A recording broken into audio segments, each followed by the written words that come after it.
in this recording, not necessarily because I have a strong interest in owning a Surface laptop. I have owned a Surface, one of the tablets. I forget which one it was, and it was okay. I currently own a Surface Duo, so the folding smartphone, the folding Android smartphone that Microsoft makes. But this video came across my feed, and I have watched quite a few things from Engadget, and my my responses aren't usually directed directly at the channel or the person specifically who's doing the review or whatever. It's usually more of a, this is something, or these are thoughts that I'm having with regard to the product or the service that the reviewer or the person on camera is actually mentioning. So after I watched this, there were definitely a few things that I said, or I guess more so while I was watching it, there were a few things that made me say, And just to sum it up, in 2022, I feel like there are some things that should be standard when it comes to purchasing Windows laptops, especially the Microsoft Surface. I feel that, at least from a consumer standpoint, the Surface is not a budget laptop. And even at the lowest or the most basic model of the Surface laptop, I assumed, or I feel there should be certain things that are just absolutely standard. And the reviewer in this video will definitely hint on a few things. And of course, I'll come in and give my 2 cents when appropriate. But in essence, the amount of RAM in the machine, backlit keyboards, screen resolution, things like that, I feel should be absolutely, there should be standard things that a machine in 2022 has. All right, so let's get to it. The word basic gets a bad rap, but there's something to be said for simple devices that deliver everything you need without a bunch of costly extras. So while the new Surface Laptop Go 2 isn't as flashy as like a Surface Studio or as flexible as a Surface Pro 8, it delivers all the essentials for a very affordable price. And thanks to a refreshed CPU, upgraded storage, and redesigned fans, now you get even more for your money. Not a lot has changed about the design, and I don't really care because it's basic in the best ways. You still get that super minimalist Surface aesthetic and a light 2.5-pound body. Microsoft uses aluminum on its lid and deck, but a plastic bottom helps keep its price down. Inside, the 12.4-inch pixel-sense display has slim bezels, and while the Laptop Go 2's keycaps and touchpad are a bit smaller than what you get on a bigger Surface, it never felt cramped. Wait, what? You don't have a caliper pen? So interesting that he's doing that. And again, not that I'm interested at all really in this specific machine, but I have used machines, and I feel we all have used machines where the keys are small. And even though, yeah, from his experience, which that's the whole point of watching a review, having small keys isn't a problem. But, that's something for you if you are interested in purchasing this machine to think about that. Oh man, the keycaps on this are going to be small. And I will say I use a Lenovo ThinkPad as my primary laptop. And arguably, they have some of the best keyboards, and what for me has made them so enjoyable to type on are the depths of travel that the keys move when you're typing, as well as the actual sizes of the keys. And I have tried to compare the size of keycaps with my ThinkPad to other laptops. And of course, I don't have a caliper the way that he does, but when I could just feel like, hey, these keys just feel smaller, and my typing experience isn't as good as it should be. That said, I think not adding backlighting to the keyboard is a bit too frugal on Microsoft's part. I mean, come on, it's 2022. Backlit keys should be standard regardless of price. Yep, and that was one of the things I didn't want to say too soon in my recording or my critique of the product. Again, not the critique of the reviewer, but yeah, in 2022, backlit keyboards. I don't know how much it costs to implement that technology in a machine, but for something that isn't a $200 Chromebook or $150 Chromebook or something, there's no reason for a backlit keyboard not to be standard. And I'll definitely admit I was late to the backlit keyboard game. I mean, up until last summer, my laptop was a Dell Latitude something. I don't remember the exact model number, but I know it had a first generation Core i5 slash i7, and I ended up upgrading the i5 to an i7. So definitely wasn't on board with the backlit keyboards. But when I got a new machine, I was like, hey, that's something that I want. Like, I know I want a backlit keyboard because people talk about them. I see them. It looks like the typing experience is improved, especially in low light. And yeah, for Microsoft to put this out, I almost want to say it's inexcusable. Put the backlit keyboard in.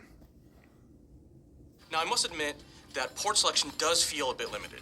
All you get is one USB-A port, one USB-C port, a headphone jack, and a magnetic Surface Connect port. My ideal laptop has at least 3 USB ports. Yeah, and I would have thought at some point in my life, I definitely would have agreed with what he just said. But given the size of the machine and probably who this is targeted at, there's no reason to have more than that. One A and one USB A, one USB C port, and a headphone jack, and of course the Surface Connect thing. If you're using this on the go, you're probably not having a whole bunch of stuff plugged into the machine. I know some people probably say, well, if you have a Bluetooth mouse with a dongle, you plug it into the USB-A port and you're out of ports. It's like, yeah, that's true. But I also know that there are a lot of Bluetooth mice now, and probably including the one that the one that Microsoft makes as well, where you connect to the machine's Bluetooth signal as opposed to requiring that dongle. So in 2022, yeah, I would say, well, just you need to get a newer mouse, or you might need to spend a little more on a mouse that doesn't require the use of a dongle. So 2 USB ports, one A, one C, a headphone jack, and the Surface Connect. Yeah, I think that might be enough. And then also you can, at least from my experience and from what I've seen, that Surface Connect port is more than just for charging. You can also get a Surface dock, and then boom, you get a bunch of extra ports that way too. So if you're home, or if you feel like carrying the dock with you because you need ports while you're on the go, then it sounds like you have the option. But I wouldn't say it wouldn't be nice to have had the additional ports already on board. But at the same time, I get who this is marketed to. And yeah, it's supposed to be a very, very portable machine. And heck, we kind of look at Apple as the de facto, and even Dell has their thin and light machine. So not include the 13-inch MacBook Air and Pros have two USB-C ports and I guess a headphone jack. I think that's it.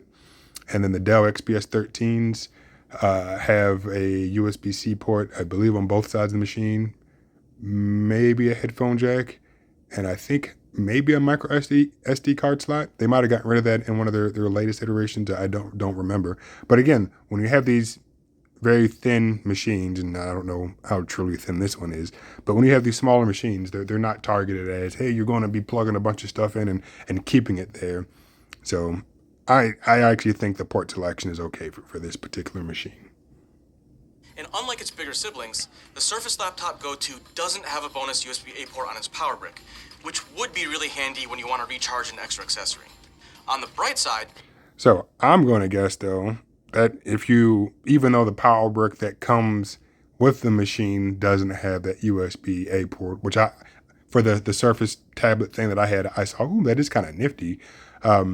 I can imagine you can go buy one. I mean, these companies definitely do nickel and dime. So if we want an added accessory or a special configuration, don't know if that's an option for you to buy when you or to configure when you are buying the machine brand new. But once you own it, I'm sure there's nothing saying you can't buy a particular power brick with the USB port on it. Or heck, maybe you already own one and you can just say, hey, I'll just use the old one that I already have. The Laptop Go 2 does support USB-C power delivery, so if you want, you can totally switch out Microsoft's included brick for a third-party charging adapter. I also want to mention that while our higher-end review unit does come with a fingerprint sensor built into its power button, you won't get that on the base model. Once again, I know Microsoft is trying to keep costs down, but this should really be available on every version. Yeah, and I agreed. Biometric login in 2022. Yeah, I feel like it should be standard. Yeah, I mean, I think about all the smartphones that I have and the laptops that I have as well. Um, yeah, biometric login should be a default, especially with Microsoft, Google, Apple. You know, they're trying to move away from passwords, and they're probably targeted at passwords for online platforms and things like that. But there's nothing wrong with that same thing kind of being applied to your local machine. Um, what I like, at least what I've done is, of course, I have fingerprint reader on my machine, but I've also been able to use my fingerprint when logging into eBay. Like that is nice that it can recognize, or I guess look in the Microsoft credentials store or whatever it's called, and pull that fingerprint, or that hash of the fingerprint or however it's stored. But yeah, the Surface should have backlit keyboard, already liking. Uh, the base model should have a fingerprint reader. So two huge disappointments. As for the display, Microsoft stuck with the same 1536 by 1024 touchscreen it used on the old model. No, it's not even full HD, but I gotta admit, it looks pretty good. Color Yeah, see, you don't need to give them a pass. I mean, it looks pretty good. It's not full HD. I'm not going to refute that it does or doesn't. I can't tell through his camera how good it actually looks. But there's no reason for me to feel like I should be pixel peeping because it's not full HD. Um, yeah, man, yeah, I that laptop that I was referring to before, and I remember I did get a laptop after that. Neither one of those were full HD. I mean, the one I first mentioned came out in like 2012 or something. And then I had another ThinkPad that was a lower end model, that definitely had a 720p screen. And then when I got this most recent ThinkPad that I have, it was full HD, and just the difference for me is more than obvious. And I know for a lot of people it doesn't matter. Like right now on the screen, he has a movie on, which cool. But even when typing, if you're using a higher resolution screen, even just the overall typing experience is better. So for whatever resolution he just mentioned that isn't full 1080, yeah, I feel like that's another miss for Microsoft. are vibrant, and while Microsoft claims a brightness of 330 nits, our review unit actually registered a much more impressive 375 nits. So kudos to Microsoft for exceeding its nominal specs. Would I prefer a slightly higher resolution? Of course, but on a 12.4-inch screen, things still look pretty crisp. From a normal viewing distance, you don't really notice the lower pixel density. And when you have to give those types of caveats of, yeah, do I wish it had higher resolution? Yeah, I do.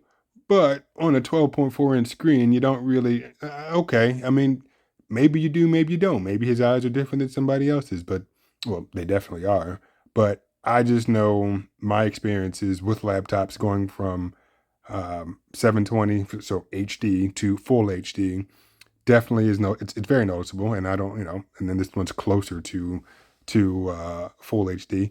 But I also remember even on my cell phone, so a smaller screen, my Sony Xperia X Compact, and I even think the XE1 Compact also were both 720p screens.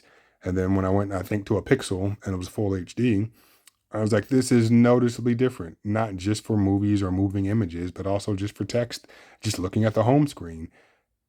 Going full HD definitely makes a huge difference. So I don't like giving these tech giants any type of pass for anything. I mean, like, yeah, if this machine were $200, I'd be like, all right, $200. But $600 something dollars. I think we're gonna find out that the price is like 650. I think.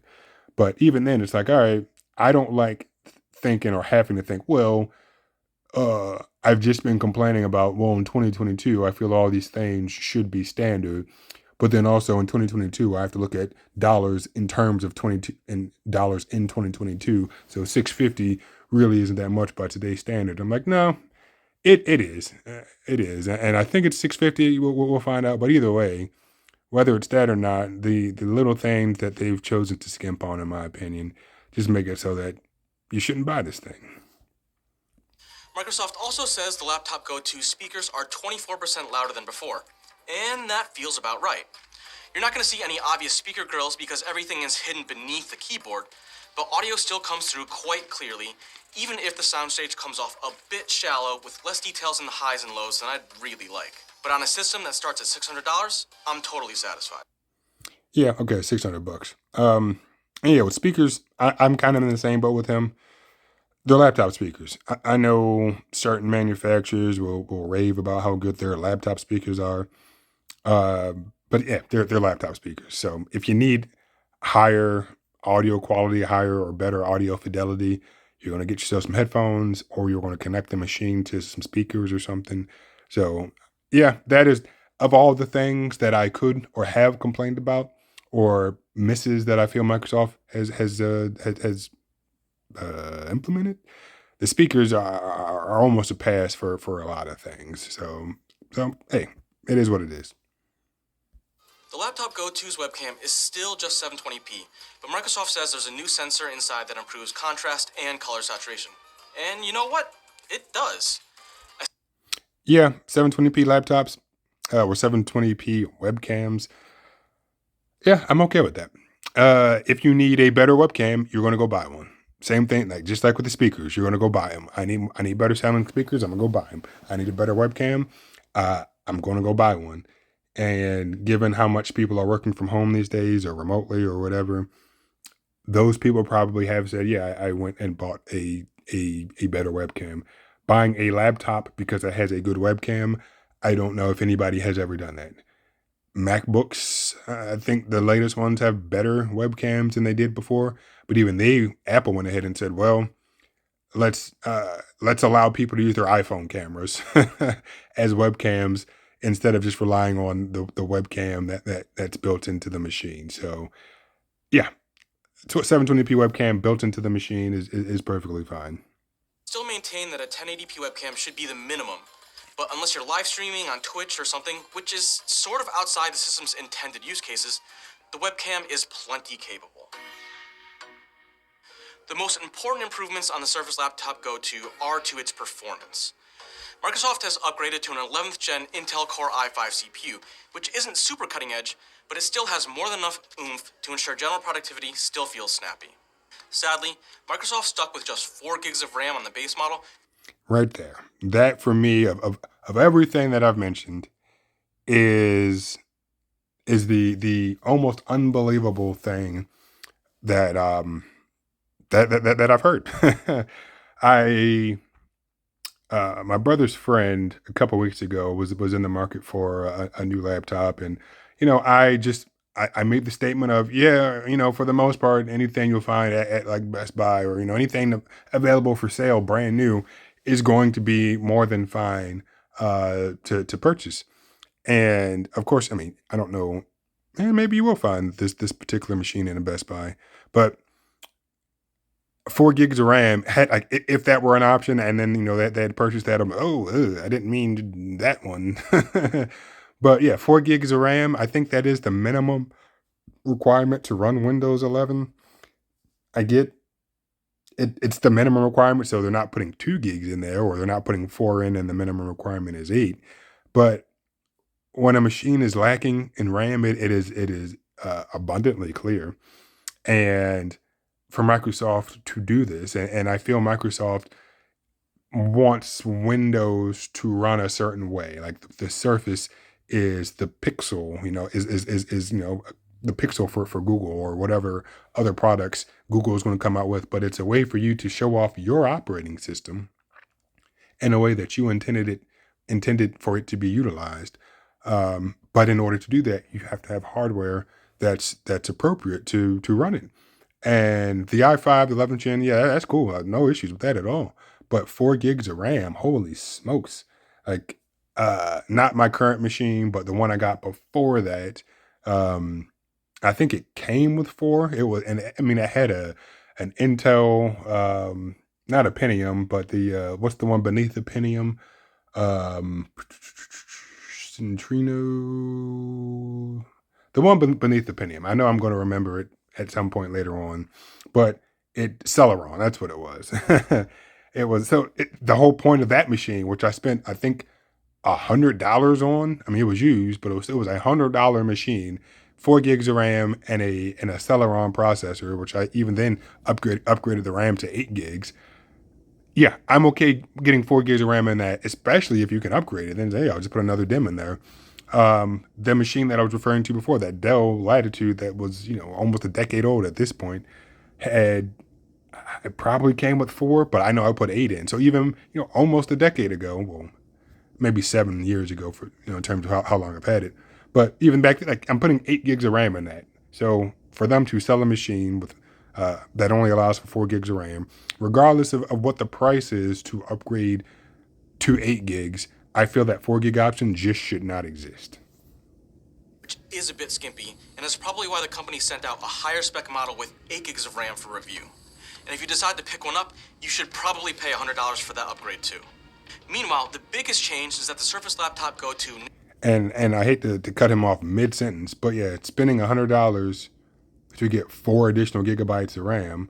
I mean, we can't complain about Apple telling you to spend $200 to get 8 additional gigs of RAM. And I feel like they just look at each other and see, oh, well, if other people are going to buy that, then we can do it this way, and we'll just do the same thing. We'll copy it.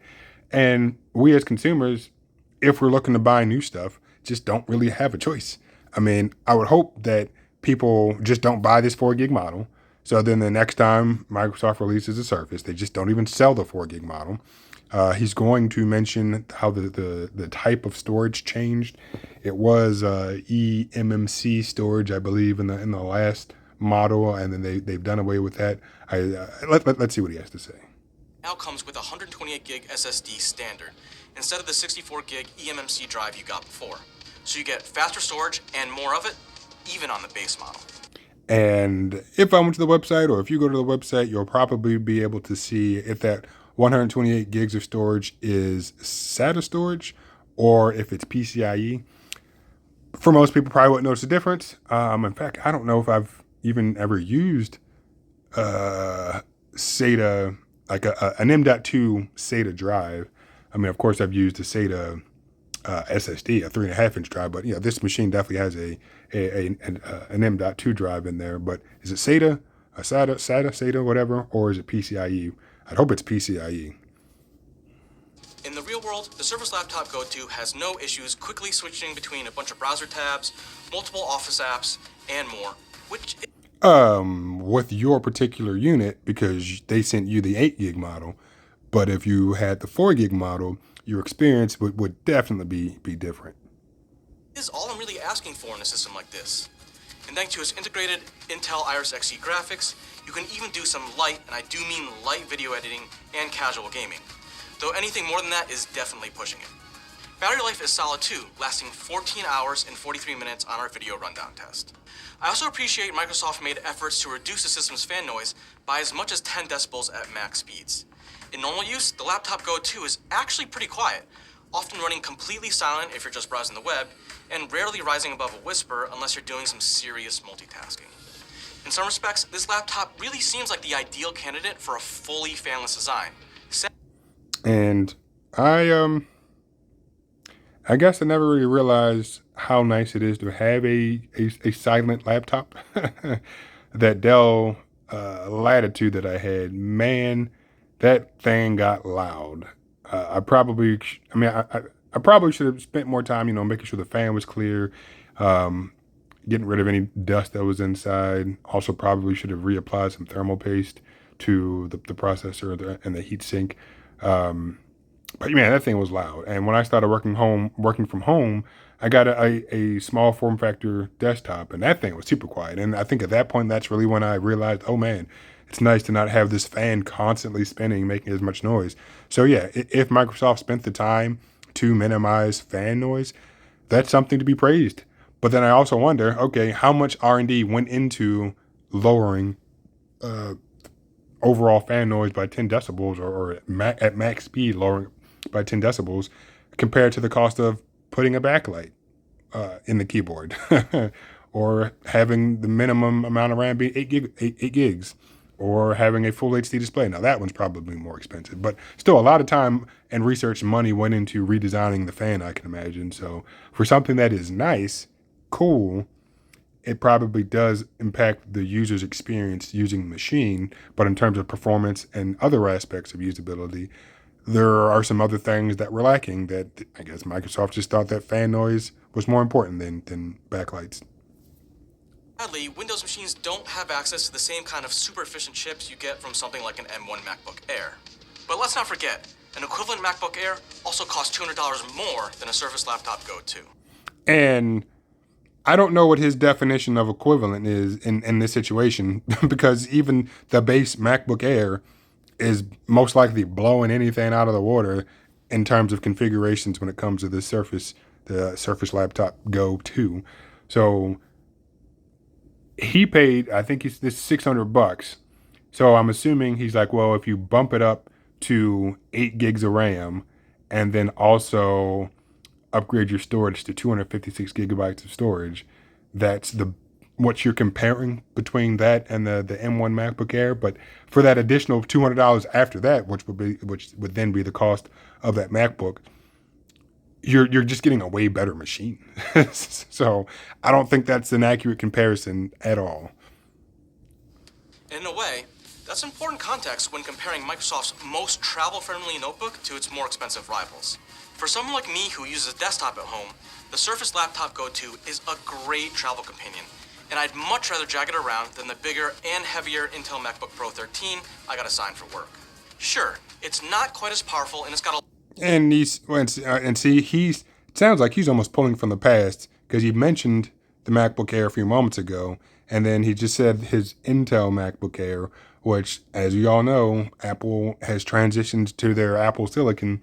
So in terms of the price that he mentioned before, hey, that's probably not even a comparison worth making, because that M1 MacBook Air is just a far better machine in almost all aspects. But then in terms of weight, like, yeah, I can't, I mean, he's, holding them in his hand. So one probably clearly is lighter than the other. But how I look at things is, one, how often are you truly carrying the machine? Like, you put it in a bag, whether it's a backpack or a shoulder strap or a briefcase or something. Well, I don't know if you're putting it in a briefcase, but you're putting it in something. You're not just walking around with the machine in your hand. I mean, some might, but do you feel the difference in your bag? More so than, well, I feel the difference when I'm holding it in my hands, which I actually don't do that often. So these machines that are made out of metal, like the MacBooks are, yeah, they're going to be heavy. That's one reason I don't like them. Not that they're heavy. I just don't like the metal. Like, it's cold to the touch all the time. Yeesh. And I don't want to put a case or a skin on my laptop. But some people want those premium builds. So, or they think metal is premium versus some type of man-made material. So yeah, I don't think it's an accurate comparison. I think with the weight stuff, he's kind of just saying, hey, yeah, here's a true statement. This one's heavier. Okay. But it's not going to be in your hands all the time. lower res screen, but it has more than enough performance for working on the go. It's also a great machine for students or anyone who just wants a well-designed, no-frills notebook that's easy to carry around. Yeah, it might not have an IR webcam for facial login or a stylus like you get on more sophisticated surfaces, but you know what? That's okay. Even if you pay for an upgraded model, which I highly recommend, by the way, the Surface Laptop Go 2 is still super portable, very affordable, and even kind of stylish, while also having all the basics down pat. And the only reason I'm bringing it up really is because he brought it up. He tried to compare the MacBook to this machine, and so it's more expensive. I hate when a company makes a machine and you can't recommend the base model. I feel like the base model should be an acceptable purchase. Of course, not for maybe power users or something, but it's, hey, this base model is a good machine. Now, if you want more RAM, more storage, whatever the other options, then yeah, you're going to pay more. But since you brought up that MacBook, the base MacBook Air is still a very, very good machine. And I'll say the base M1 MacBook Air, not the base i3 one that came out earlier that year. So yeah, the base model should be something that you can recommend to people. And if you can't recommend the base model, I feel like you then should almost put that caveat with, the entire product line, and well, that particular model of they made this base model just to say that they made it. And then now, hey, if you actually want a usable machine, you got to upgrade and spend more money. I feel like that's kind of crappy on Microsoft's part. That's about it for me today. But don't forget to like, comment, and subscribe. And stay tuned for more news, hands-ons, and reviews from Engadget real soon. So that's all. It looks like a machine, in my opinion, that's worth skipping. But if you need a Microsoft Surface Go 2, then hey, by all means, go get one. And like you said, don't get the base model. I'll probably work this into a lot of the stuff that I do or that I say, but $600 one, that's a lot of money. But if you're willing to spend $600, I'd recommend looking online for something used, something that's just a better machine that you could probably also get for $600. I mean, of course, it won't be the newest thing, but it might be last year's machine that it has been upgraded, and then maybe you're getting a better experience for that same amount of money. And it's not like laptops aren't necessarily like cell phones where a year later you've lost essentially a year of usability / support. Hey, you have a 4 or 5 year old Windows laptop that's still running for what you need it to do. Windows is still being supported, so that's all that really matters in terms of driver updates. That should be cool. Firmware updates, things coming from the manufacturer, and it's hard to say. But the actual core operating system Windows is still working, still being supported. So from what I've seen in this video, I wouldn't recommend it. But everybody likes their own thing. So yeah.